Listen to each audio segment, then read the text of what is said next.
Welcome to a brand new deep dive, everyone. We're tackling information privacy today, and we're diving deep into some, well, Wikipedia articles to do it. So get ready to explore how all our data is shaping the digital world and, most importantly, what it means for you.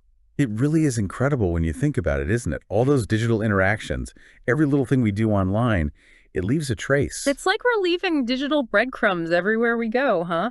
But before we get too far ahead of ourselves, let's back up a sec. What exactly are we talking about when we say information privacy? Good point. It's a good place to start. Information privacy basically means you have control over your own personal data. So that means how it's gathered, used, and how technology plays into all of that. You know, it's really fascinating how this whole digital privacy idea kind of overlaps with the privacy we expect in other parts of our lives. I get that. It feels different, sharing something online versus, say, sharing personal stuff with your doctor. Yeah, exactly. And it's not just a feeling. You've got actual legal frameworks and political debates happening around these very distinctions. It goes way beyond keeping secrets. It's about who gets to decide what information about you is out there. It's about agency. So it's not just what I choose to share publicly, but what's collected sort of behind the scenes too. Because this Wikipedia article, it actually has some pretty surprising examples, things that are, actually trackable these days. We're talking everything from what you watch on cable TV to, your whole internet browsing history. It's pretty mind-blowing. Take that cable TV thing you mentioned. Third parties can actually see what you're watching. Yeah. And they can connect that to your online shopping habits, your social media, all sorts of things, the kind of profile they could be building. Okay, now we're getting into creepy territory. And it's not just companies either, right? I read here about how there was talk in the UK about making student data more accessible. Right, and that gets at this tension around data privacy. On one side, you've got folks arguing that increased data access could be good for research, maybe even help target resources to students who need them. But then there are those who worry about, well, misuse, what if companies use academic data to create targeted marketing campaigns for kids? Whoa. So much for those college dreams staying private. It really makes you wonder about other sensitive data. What about financial information? It feels like that's always at risk. Absolutely. And we're talking about way more than just credit card theft here. Think about how much our purchases actually reveal not just what we buy, but where we go, even who we're with, maybe even health conditions based on medications we get. Wait, really? They can tell all that just from purchases? Yep. And then companies can use that info for all kinds of things, like those targeted ads that seem to follow us everywhere online. Those personalized experiences on your favorite apps, data collection in action. So every time I shop online, every time I use a new app, it's like I'm handing over a piece of my digital diary without even realizing it. That's a great way to put it. And then there's this thing called, get this, onward transfer. Basically, data collected for one purpose. It gets shared or even sold to others, often without us knowing or agreeing to it. Okay, hold on. That sounds like a recipe for trouble. What could possibly go wrong there? Oh, plenty. Think about it. Your data, collected for something that seems totally harmless, could be used for all sorts of things. It could even determine the prices you see online or what kinds of news articles pop up in your feed. It's even possible for, bad actors to use this. They could spread misinformation based on your digital footprint. Wow. I hadn't even thought about that. It's like this ripple effect, one little piece of data leading to who knows what. But this Wikipedia article, it does talk about ways we can try to protect ourselves, like being more aware of our digital footprint and making different choices online. Right. And that's where understanding how all this works becomes so important. When you know what's at stake and how this data collection actually happens, it lets you make better choices about the websites you visit, the apps you use, the information you share or don't share. So no more just blindly clicking accept all on those cookie notices then. Well, that's definitely a good start. I mean, those notices exist in the first place because of regulations like that we have GDPR in Europe. Those are aimed at giving users more control over how websites can track them. GDPR. Yeah, that sounds familiar. That's different from what we have here in the US, right? It is. GDPR, or General Data Protection Regulation, it's way more strict than anything we have here. It gives people specific rights over their data, like the right to access it, the right to be forgotten, even the right to data portability.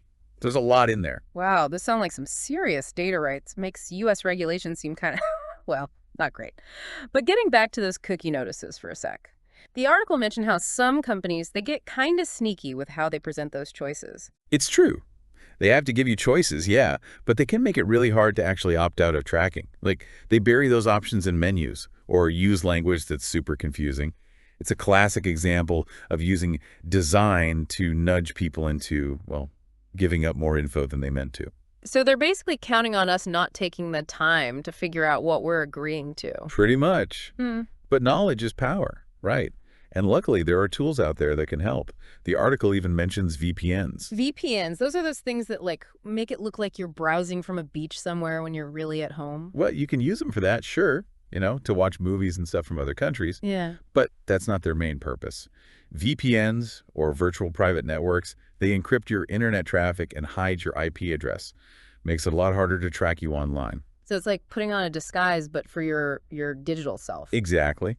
And then you've also got privacy-focused browsers. Those are made to minimize data collection and all that tracking. So there are definitely options out there, but it sounds like you really have to, go looking for them and understand how to actually use them, which isn't always easy, right? Unfortunately, no.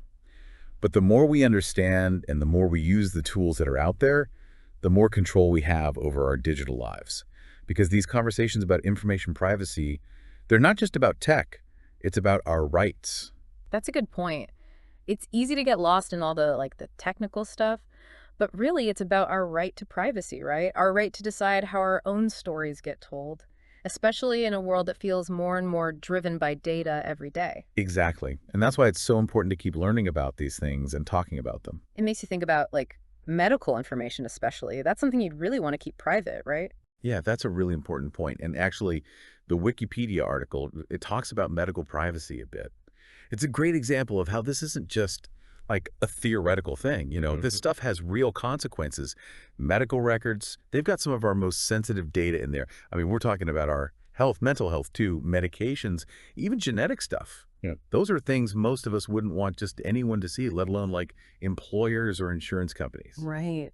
It's kind of scary to think that something as personal as your health information could be used against you. Like maybe it could even prevent you from getting a job or affordable insurance. It's definitely a concern, and that's why we've got regulations like HIPAA here in the U.S. that's supposed to protect medical information. Yeah. But as technology changes, well, the challenges change too. It's not just about, keeping paper files locked up anymore. Now it's digital records, online portals, and the risk of like those big data breaches we hear about all the time. Exactly. And it's not just our physical health that's vulnerable, right? Yeah. What about our reputations? Think about all the stuff we share online, a lot of times without even thinking about it. Could that be used against us too? Oh, absolutely. We're all leaving these digital trails, and those trails, well, they can be exploited. You see it a lot with politics. The article even mentions how data about like our online activity can be used to show us very specific political ads, maybe even try to influence how we vote or worse. Yeah. I mean, think about election outcomes being manipulated. Okay, yeah. That is a scary thought. Feels like a slippery slope, from targeted ads to something way worse. Yeah. Where do we even draw the line? That's the million-dollar question. Trying to find that balance, encouraging innovation, but also making sure data is being used ethically. It's a tough one, and it's something we're going to have to keep talking about. Raising awareness, pushing for better protections. That's key. Because, at the end of the day, this all comes down to basic human rights, doesn't it? You got it. The right to privacy, the right to control our own stories, even just the right to exist online without feeling like we're being watched all the time. Those are things worth fighting for. I know you're right, but honestly, it's easy to feel overwhelmed by it all sometimes. We're up against these giant tech companies, these crazy algorithms. It's like, what can we even do? Yeah, it can feel like that. It's a big challenge for sure, but it's not impossible. Remember what I said, information is power. When we understand how our data is collected, how it's used, and how it could be misused, that's how we start making better choices about our digital lives. Choose privacy-focused tools. Actually read those cookie notices. Support groups that are fighting for better data protection laws.